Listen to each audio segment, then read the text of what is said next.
السلام عليكم ورحمة الله وبركاته. أهلا بكم أعزائي المشاهدين. طلع خبر امبارح من اتحاد الكورة أو لجنة التظلمات بإيقاف على محمود عبد المنعم كهربا 12 مباراة وغرامة مليون جنيه لتكون العقوبة الأكبر في تاريخ الكرة المصرية، والغير أصلا مقرر في اللوائح زي ما انتم شايفين قدامكم دلوقتي، لأن أقصى عقوبة بتكون 6 مباريات، وهي في حالة حدوث ان اللاعب بصق او عمل اشارة مشينة لاحد عناصر اللعبة اللي هم خاصين بكرة القدم عامة او اللي في الملعب. تمام. ليه بقى عقوبة 12 ماتش؟ حرام، اقسم بالله حرام. الناس دي يا جماعة عايزة تبطل كهربا، الناس دي عايزة تبطل كهربا كورة، الناس دي عايزة ترضي رئيس الزمالك. طب لحظة من فضلك، تاني حاجة طلعت ان تم ايقاف مرتضى منصور 3 شهور ومنعه من دخول المباريات وغرامه 300,000 جنيه. طب ازاي انت بتطلع عقوبة على رئيس نادي موقوف؟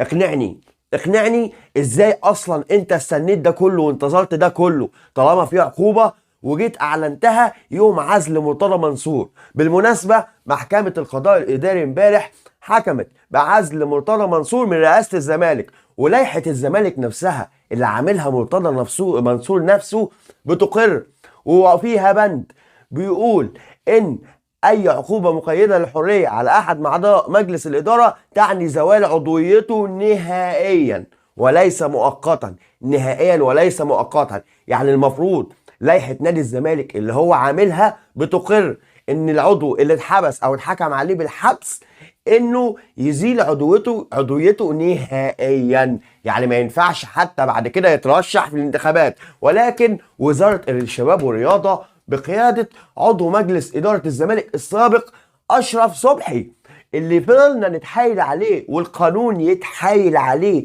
علشان يعزل مرتضى منصور ويطبق القانون، مرضيش. قال لك القرار في ايد اعضاء مجلس الاداره. اللي هو ازاي يعني؟ ده لائحه نادي الزمالك نفسها بتقول ان زوال عضويته نهائيا، يعني ما ينفعش يترشح نهائيا. قالوا ايه بقى؟ بعد ما تطلع القرار من المحكمه بعزله يطلع بقى قرار عقوبه كهرباء. هي الناس دي بالظبط عايزه ايه؟ انا مش فاهم الناس دي تبع مين يا جماعه، ارحمونا. دي مش كوره يا سيدي، طبق اللوائح والقانون بس طبقها على الكل.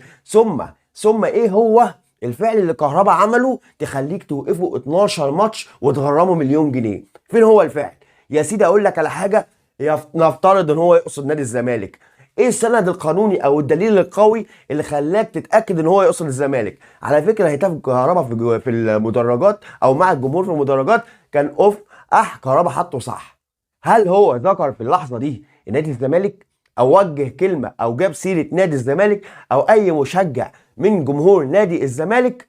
ولكن العقوبه دي علشان ترضي مرتضى منصور وترضي نادي الزمالك. ثم ازاي بتحكم او ازاي بتطلع عقوبه على رئيس نادي هو اتعزل اساسا؟ وازاي انت مستني الفتره دي كلها؟ ده الماتش ده عدى عليه بتاع شهرين 3، ازاي مستني الفتره دي كلها وبعدين عشان تعلن على العقوبه يوم عزل رئيس نادي الزمالك؟ يا جماعه الموضوع ملعوب فيه وملعوب فيه جامد جدا، وعلى النادي الاهلي ان هو يتحرك فورا، لان الصراحه ده كده ما عادش لا يطاق. بتخيط لعيبه للزمالك بعدها بشهرين وشمعات قيد، مش عارف بتعمل ايه للزمالك وبتعمل ايه، وكل شويه تيجي على الاهلي وتيجي على لعيبه الاهلي. النادي الاهلي نادي القيم والمبادئ، ولكن لا يتخاذل ابدا في حقوقه.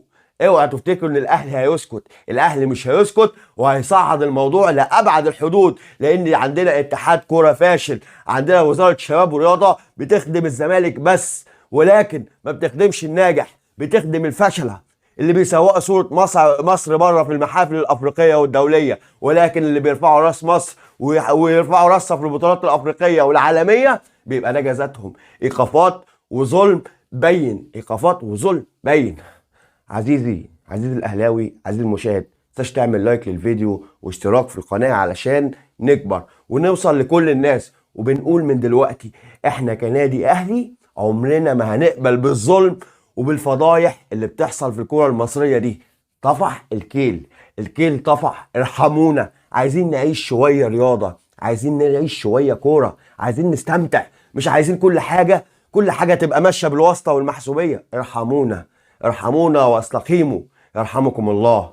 السلام عليكم.